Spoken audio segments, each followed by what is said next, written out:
이제 오늘 우리에게 주신 하나님 말씀을 함께 나누겠습니다. 오늘은 창세기 4장 8절부터 15절까지 말씀 함께 보겠습니다. 창세기 4장 8절부터 15절까지 말씀 교독해서 봅니다. 가인이 그의 아우 아벨에게 말하고 그들이 들에 있을 때 가인이 그의 아우 아벨을 쳐 죽이니라.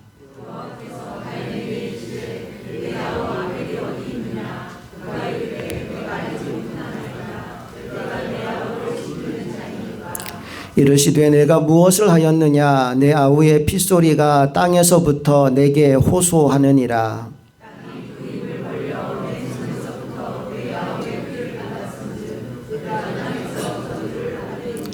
내가 밭을 갈아도 땅이 다시는 그 효력을 내게 주지 아니할 것이요 너는 땅에서 피하며 유리하는 자가 되리라.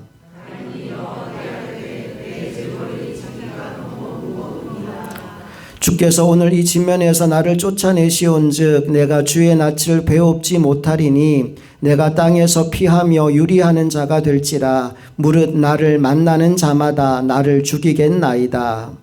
여호와께서 그에게 이르시되 그렇지 아니하다. 가인을 죽이는 자는 벌이 7배나 받으리라 하시고 가인에게 표를 주사 그를 만나는 모든 사람에게서 죽임을 면하게 하시니라. 아멘. 오늘은 내 아우 아벨이 어디 있느냐라는 제목으로 하나님 말씀을 나누겠습니다. 우리가 매주마다 주일에 창세기 말씀을 나누고 있는데 오늘 이 창세기 4장 8절 이하의 말씀을 나눌 겁니다. 먼저 가기 전에 장 제목을 다시 한번 살펴보고 오늘 설교를 할까 합니다. 제가 매주 장 제목을 여러분과 나누는 이유는 창세기 전체를 여러분 머릿속에 넣어드리고 싶어서입니다. 1장에 이런 내용, 또 2장에 이런 내용, 마치 고구마 줄기를 잡으면 고구마가 막 딸려 올라오듯이 제목을 탁 잡고 기억하면 그 나머지 그 속에 담긴 디테일한 내용들이 다 따라 올라오게 됩니다. 그걸 여러분 머릿속에 좀 넣어드리고 싶어서 장제목을 반복하는 겁니다. 여러분 매주 하기 때문에 이제 좀 기억하실 것 같은데 자 한번 대답해 보세요. 1장 제목이 뭐였습니까? 1장 천지창조였습니다. 하나님이 6일 동안 천지를 만드신 이야기가 1장에 나옵니다. 2장 제목 뭐였죠? 인간 창조. 하나님이 아담과 하와를 만드시고 에덴 동산을 선물로 주시고 그리고 가정을 이루신 이야기가 2장에 나옵니다. 3장에 뭐 나왔어요? 선악과 사건. 뱀이 하와를 먼저 유혹하고 아담과 하와가 선악과를 먹게 된 이야기가 3장에 나옵니다. 그리고 에덴에 쫓겨나게 되죠. 4장에 뭐 나왔어요? 가인 살인. 가인이 동생 아벨을 죽이는 이야기까지 우리가 지금 나누고 있는 중입니다. 지난주에 우리는 가인과 아벨 두 사람이 함께 예배를 드렸는데 하나님이 아벨과 그의 예배는 받으시고 가인과 그의 예배는 받지 않으셨다라는 말씀을 나누었습니다. 오늘은 그 이후에 일어난 인류 최초의 살인사건 그 현장으로 함께 가보려고 합니다.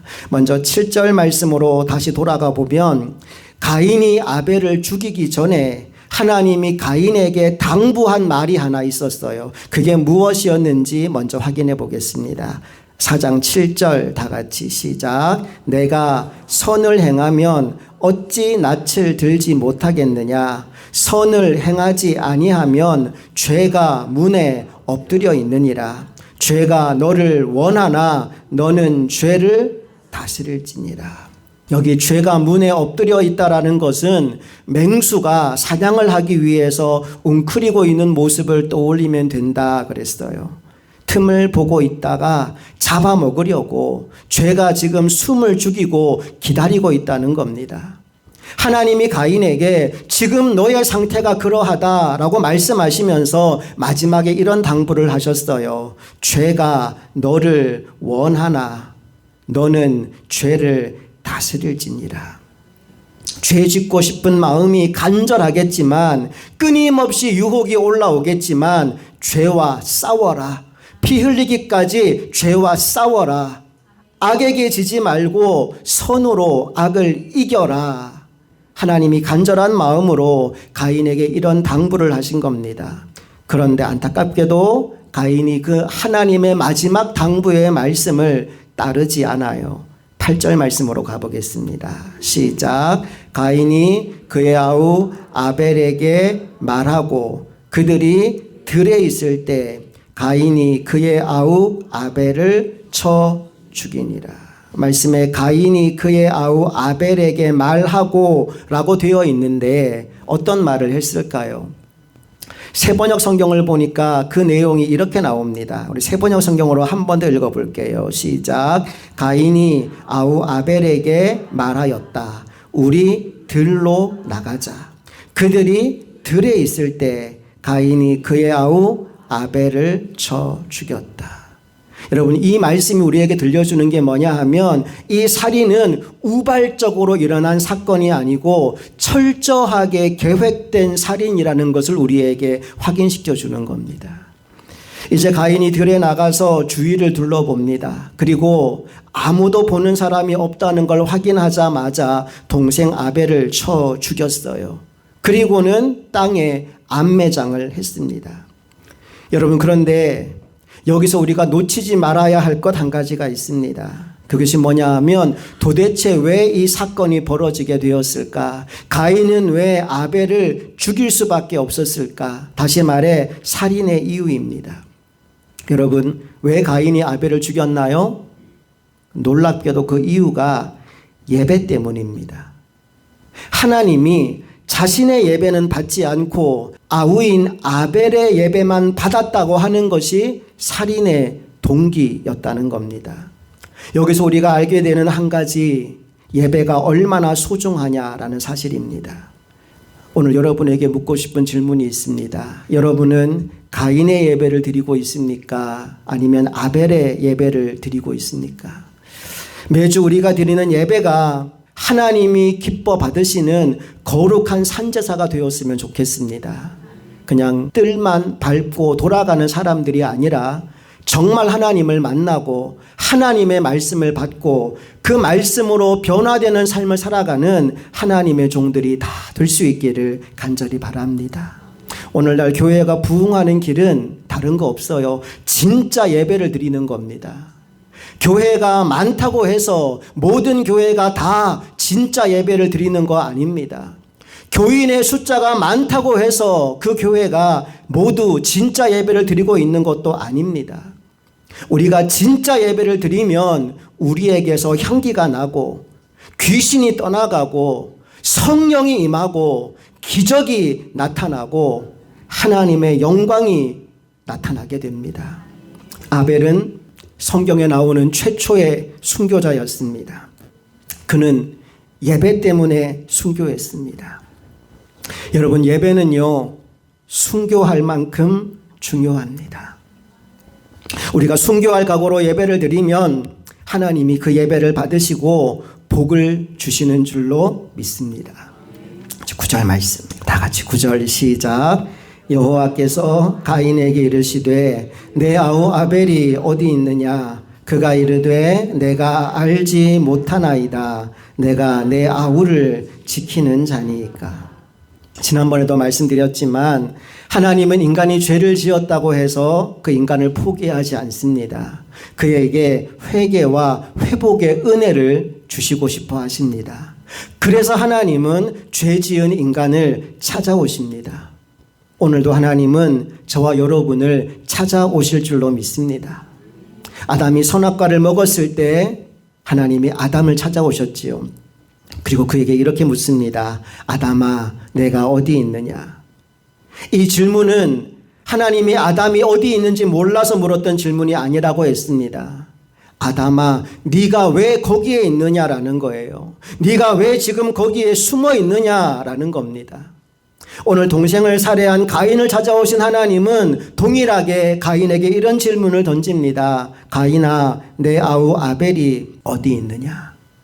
역시 이 질문도 하나님이 아벨이 어디 있는지 몰라서 묻는 게 아니에요. 다 알고 계십니다. 그런데 왜 물으신다고요? 가인이 자신의 죄를 자백하고 회개하기를 원하셨기 때문입니다. 자, 그런데 아담이 하와 핑계를 대며 책임을 회피하려고 했듯이 가인 역시도 나는 모르는 일이라며 책임 회피를 합니다. 9절 하반절에 이렇게 말씀이 나오죠. 그가 이르되 내가 알지 못하나이다. 내가 내 아우를 지키는 자니까. 가인이 나는 절대 모르는 일이다 라고 부인을 합니다. 여러분, 그러나 우리가 죄를 부인하고 감춘다고 해서 지은 죄가 사라지지 않습니다. 손바닥으로 하늘을 가릴 수는 없는 법입니다. 이 사진을 한번 보세요. 뭐 하는 사진이냐 하면 숨바꼭질 하는 사진입니다. 여러분, 커튼을 뒤집어 쓰고 이 아이가 무슨 생각하고 있을까요? 절대로 아무도 나를 찾지 못할 거야. 아무도 나를 보지 못할 거야 라고 생각합니다. 그런데 자기만 모르지 다 보여요. 오늘 가인의 모습도 그러합니다.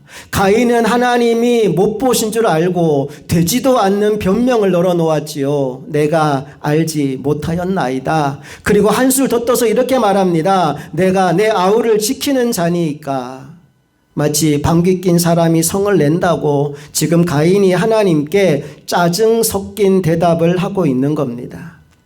진실하게 자백하고 회개하기를 바랬는데 가인에게 전혀 그럴 기미가 보이지 않는 거예요. 그래서 하나님이 가인에게 이렇게 말씀하십니다. 10절 시작. 이르시되 내가 무엇을 하였느냐. 내 아우의 핏소리가 땅에서부터 내게 호소하느니라. 여기서 우리가 알게 되는 중요한 한 가지 사실이 있습니다. 그것은 아벨이 흘린 순교의 피는 그가 죽었다고 해서 없어지는 것이 아니라는 사실입니다. 아벨이 무엇인가에 맞아서 피를 흘리며 죽었고 땅에 암매장을 당했습니다. 그러나 아벨의 육신은 죽었지만 그의 피는 땅으로 들어가서 그 땅에서부터 하나님께 호소하고 있다라고 말합니다. 가인의 죄가 부인한다고 해서 없어지지 않는 것처럼 아벨의 피도 땅에 흘러 들어갔다고 해서 없어지는 것이 아니라는 거예요. 그 피가 소리를 지릅니다. 사람들은 흔히 말하기를 죽으면 끝이다, 죽으면 그만이지 라고 합니다. 그러나 성경은 분명하게 죽음은 끝이 아니라고 말합니다.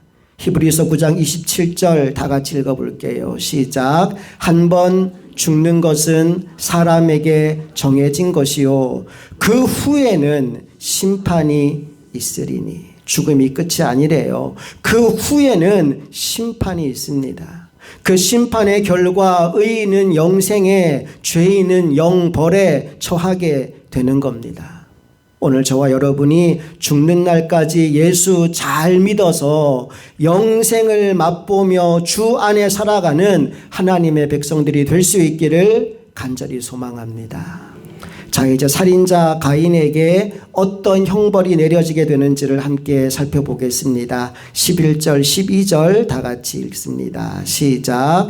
땅이 그 입을 벌려 내 손에서부터 내 아우의 피를 받았은즉 내가 땅에서 저주를 받으리니 내가 밭을 갈아도 땅이 다시는 그 효력을 내게 주지 아니할 것이요 너는 땅에서 피하며 유리하는 자가 되리라. 가인이 범죄함으로 말미암아 그는 땅에서 저주를 받습니다. 그 결과 땅이 더 이상 어떤 효력도 발휘하지 않습니다. 농사 짓는 사람인데 이제는 밭을 갈아도 아무런 열매를 맺지 못하는 상태가 되었습니다. 죄를 짓고 나니까 이제는 무엇을 해도 잘 되지 않는 겁니다. 나는 여러분들이 무엇을 하든지 간에 다 잘 되기를 축복합니다. 여러분의 손길이 닿는 곳마다 복이 임하게 되기를 간절히 바랍니다. 나중에 살피겠지만 이삭의 삶이 그러했습니다. 창세기 26장 12절 말씀을 보면 이런 말씀이 나와요. 다 같이 읽어볼게요. 시작. 이삭이 그 땅에서 농사하여 그 해에 100배나 얻었고 여호와께서 복을 주심으로. 그 땅에서 어떤 땅인지 이따 말씀드릴게요. 농사하여 그랬는데 원래 이삭은 농사 짓는 사람 아니에요. 목축하는 사람입니다. 그런데 그가 어떤 땅에서 농사를 했는데 얼마나 얻었다고요? 100배를 얻었대요. 그리고 여호와 하나님이 복을 주셔서 13절 시작. 그 사람이 창대하고 왕성하여 마침내 거부가 되어 엄청난 부자가 된 겁니다. 자, 그런데 이삭이 농사했던 그 땅, 100배를 얻은 그 땅이 어떤 땅이었느냐 하면 때마침 흉년이 들어서 먹을 것을 구하기가 어려운 땅이었어요. 26장 1절에 이렇게 기록됩니다.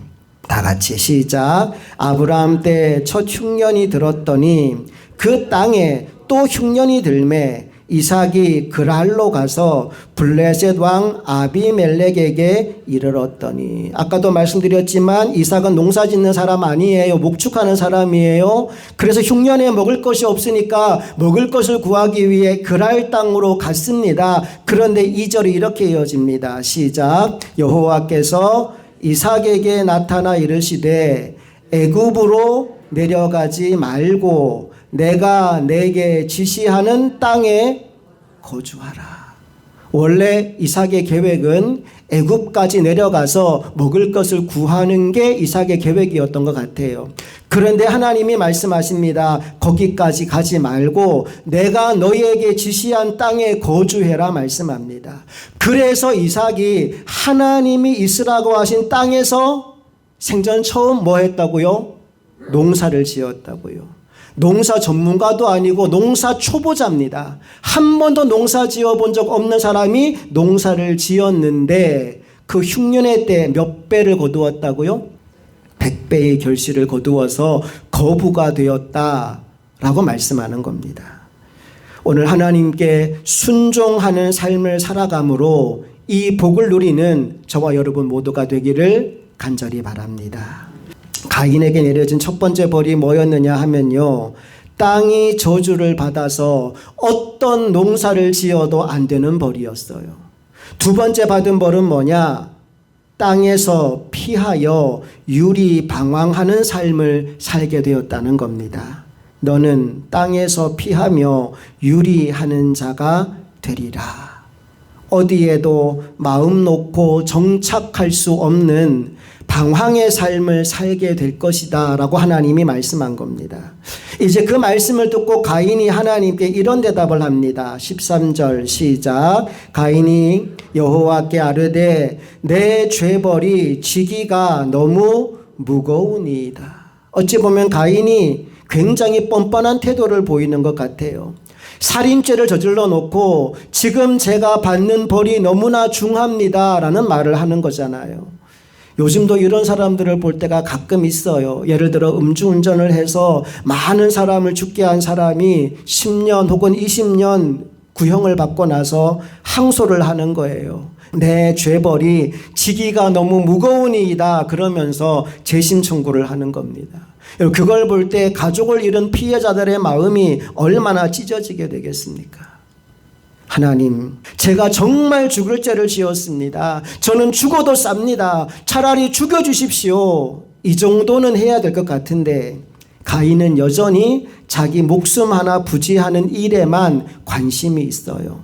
14절 다시 볼게요. 시작. 주께서 오늘 이 지면에서 나를 쫓아내시온즉 내가 주의 낯을 배웁지 못하리니 내가 땅에서 피하며 유리하는 자가 될지라 무릇 나를 만나는 자마다 나를 죽이겠나이다. 여기서 이런 질문을 하는 사람들이 있습니다. 아니 지금 이 세상에 아담, 하와, 가인, 아벨 네 사람밖에 없을 텐데 도대체 가인이 누구를 만나고 또 누구에게 죽임을 당한다고 하는 건가?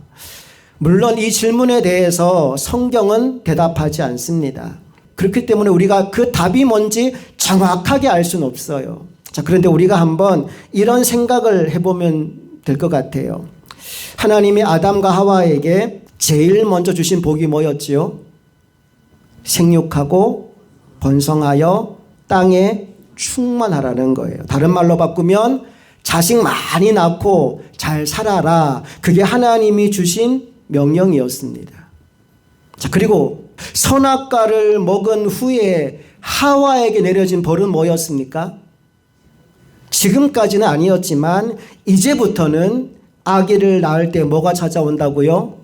고통이 찾아올 것이다 라고 말씀한 겁니다. 그러면 아기를 낳는 것이 고통이라는 것을 하와가 알려면 뭐가 전제돼야 됩니까? 그전에는 고통 없이 자녀를 낳았어야 내가 죄를 지어서 이런 벌을 받는 거구나. 자식 낳는 게 전에는 아무 일이 아니었는데 이렇게 고통이 되었구나라는 걸 깨닫게 되지 않겠습니까? 그 두 가지 말씀으로 우리가 한번 가정을 해본다면 이렇게 생각할 수 있을 거예요. 성경에 나오진 않지만 에덴 동산에서 고통 없이 자녀를 낳는 때가 있었지 않을까? 그랬다면 생육하고 번성하고 땅에 충만하라고 주님이 말씀하셨으니까 적게 낳았을까요? 많이 낳았을까요? 굉장히 많이 낳았을 것이다 라고 생각할 수 있을 겁니다. 그리고 아담과 하와가 에덴 동산에 쫓겨날 때 아마도 그들도 함께 쫓겨나지 않았을까요? 그리고 여기저기에 흩어졌을 겁니다. 시간이 흘러서 가인이 태어나게 되는데 바로 그 아이가 고통 가운데 태어난 첫 번째 아이였습니다. 이렇게 유추를 해본다면 가인의 말을 우리가 이렇게 이해할 수 있을 것 같아요. 내가 유리 방황하다가 그들을 만나게 되면 그들이 나를 죽이려고 할 텐데 그러면 어떻게 합니까? 또 다른 해석이 이런 해석이 있습니다. 여기 무릇 나를 만나는 자마다라고 할 때 이 자가 사람만을 가리키는 인칭대명사가 아니에요. 그러니까 나를 만나는 천사가 나를 죽일 수도 있다라고 해석할 수도 있고요. 나를 만나는 짐승이 나를 해할 수 있다라고 해석할 수도 있어요.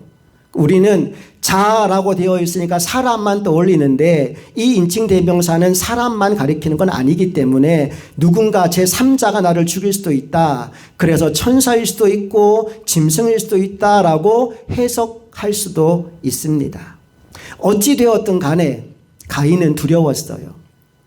지금은 내가 하나님의 보호를 받으며 안전하게 거주하지만 내가 이곳을 떠나게 되면 누군가를 만나게 될 텐데 그때 누군가가 나를 죽이면 어찌합니까? 내가 그게 두렵습니다 라고 하나님께 말씀을 전해요. 그랬더니 하나님이 가인에게 그런 일은 절대 일어나지 않을 것이다 라고 말씀하십니다. 그래도 가인이 불안해하고 있으니까 표를 하나 주시면서 그를 만나는 모든 사람에게서 죽임을 면하게 하시지요. 15절 말씀 다 같이 읽어봅니다. 시작. 여호와께서 그에게 이르시되 그렇지 아니하다. 가인을 죽이는 자는 벌을 7배나 받으리라 하시고 가인에게 표를 주사 그를 만나는 모든 사람에게서 죽임을 면하게 하시니라. 가인이 받은 표가 뭘까요? 모릅니다. 성경에 더 이상 그 표가 무엇인지 설명해 주지 않습니다. 그러니 굳이 우리가 그걸 알 필요는 없습니다. 중요한 것은 하나님이 가인에게 표를 주셨고 만나는 모든 사람에게서 또는 만나는 모든 자들에게서 죽임을 면할 수 있도록 은혜를 베풀어 주셨다라는 사실입니다. 마치 에덴 동산에서 쫓겨날 때 아담과 하와에게 가죽 옷을 지어 입혀 주셨듯이 가인에게는 죽임을 면할 수 있는 표를 주신 겁니다. 여기까지 여러분 말씀을 따라오면서 느끼신 분들도 계실 텐데 이 창세기 4장의 내용은 창세기 3장의 내용과 아주 유사합니다. 자, 첫째, 다 같이 읽어볼까요? 둘 다 죄를 짓지 말라는 하나님의 말씀을 듣고도 죄를 지은 이야기입니다. 아담과 하와는 선악과를 먹지 말라는 말씀을 들었음에도 불구하고 죄를 지었어요. 가인은 죄를 다스리라고 하나님이 말씀하시는 걸 들었음에도 불구하고 죄를 다스리지 못했어요. 여러분, 하나님의 말씀을 잘 듣고 들은 대로 순종하는 하나님의 종들이 될 수 있기를 주님 이름으로 축복합니다. 두 번째 공통점이 있습니다. 다 같이 시작. 둘 다 하나님 없이 자신들만 있는 자리에서 죄를 지었어요. 선악과를 먹을 때 하나님이 거기 없었잖아요. 뱀과 하와와 아담뿐이었습니다. 가인이 아벨을 죽일 때도 마찬가지입니다. 아무도 보는 사람이 없는 걸 확인하고 나서 가인이 아벨을 쳐 죽였어요. 여러분, 그런데 그들이 모르는 게 있었습니다. 그게 뭐냐 하면 하나님은 어디에나 계신 분이라는 사실입니다. 하나님은 모든 것을 보고 계시고 모든 것을 알고 계신다라는 사실입니다. 그러므로 저와 여러분은 어디에서 무엇을 하든지 그곳에 하나님이 함께 계신다는 사실을 잊지 않게 되기를 축복합니다. 특별히 죄의 유혹이 찾아올 때 주님이 함께 계시지, 그 사실을 기억하고 죄의 유혹을 이기게 되시기를 간절히 바랍니다. 요셉이 그랬잖아요. 보디발의 아내가 그를 유혹할 때 그가 어떤 말을 했는지 볼까요? 창세기 39장 9절 다 같이 읽습니다. 시작. 이 집에는 나보다 큰 이가 없으며 주인이 아무것도 내게 금하지 아니하였어도 금한 것은 당신뿐이니 당신은 그의 아내. 그 다음 중요합니다. 시작. 그런즉 내가 어찌 이 큰 악을 행하여 하나님께 죄를 지으리까. 죄의 유혹이 찾아오는 그 순간에 나와 함께 계시는 하나님을 바라보며 요셉은 죄의 유혹을 이겼다고요. 오늘 저와 여러분도 하나님이 나와 늘 함께 계신다는 사실을 잊지 않고 죄를 이기고 살아가는 하나님의 종들이 될 수 있기를 간절히 바랍니다. 세 번째 공통점은 이겁니다. 다 같이 시작. 범죄한 인간을 하나님이 찾아오셨다는 사실입니다. 선악과를 먹고 숨어 있는 아담을 하나님이 찾아오셨잖아요. 아담아, 내가 어디 있느냐 물으셨어요. 동생을 죽이고 시치미를 떼고 있는 가인을 찾아오신 하나님은 가인아, 내 아우 아벨이 어디 있느냐라고 물으셨고요. 둘 다 몰라서 묻는 질문이 아니라고 했습니다. 회개의 기회를 주시기 위해, 회복의 은혜를 베풀어 주시기 위해 아무것도 모르는 척 질문을 던지신 겁니다. 그런데 안타깝게도 둘 다 회개의 기회를 놓치고 말았어요. 아담과 하와는 서로에게 핑계하기에 바빴고 가인은 내가 내 동생을 지키는 사람입니까? 되레 큰 소리를 질렀지요. 사랑하는 여러분, 회개의 기회를 놓치지 않게 되기를 축복합니다. 주님이 찾아오셔서 말씀하실 때 주여 제가 죄인입니다. 우리의 죄를 자백하고 주님이 주신 정결함을 얻고 주님이 다시 우리를 세워주시는 사명의 자리에 서는 하나님의 종들이 될 수 있기를 간절히 바랍니다. 네 번째 공통점 다 같이 읽어봅니다. 시작. 죄의 결과로 그들이 머무는 땅에서 쫓겨나게 되었다는 사실입니다. 아담과 하와는 어디 쫓겨났어요? 에덴 동산에서 쫓겨났습니다. 그리고 가인은 그가 거주하던 땅에서 피하여 유리 방황하는 자가 되었습니다.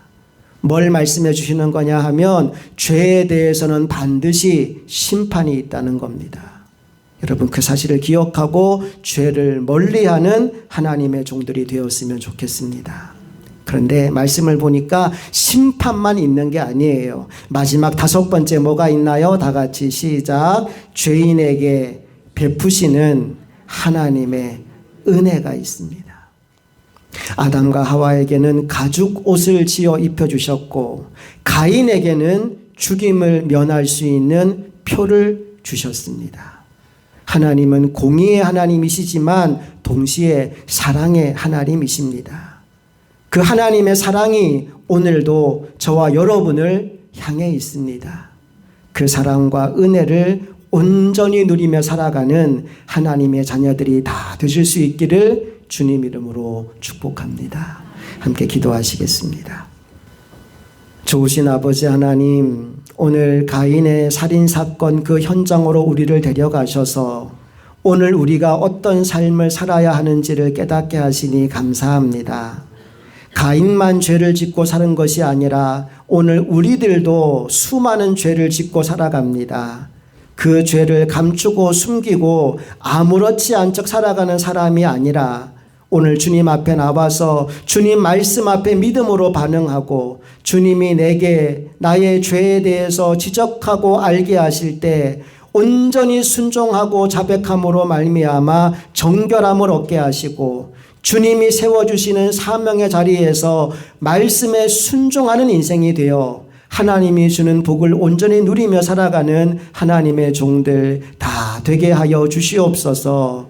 우리에게 주신 하루하루의 삶을 믿음으로 승리하며 나아가기를 소망하며 우리 주 예수 그리스도의 이름으로 기도합니다. 아멘.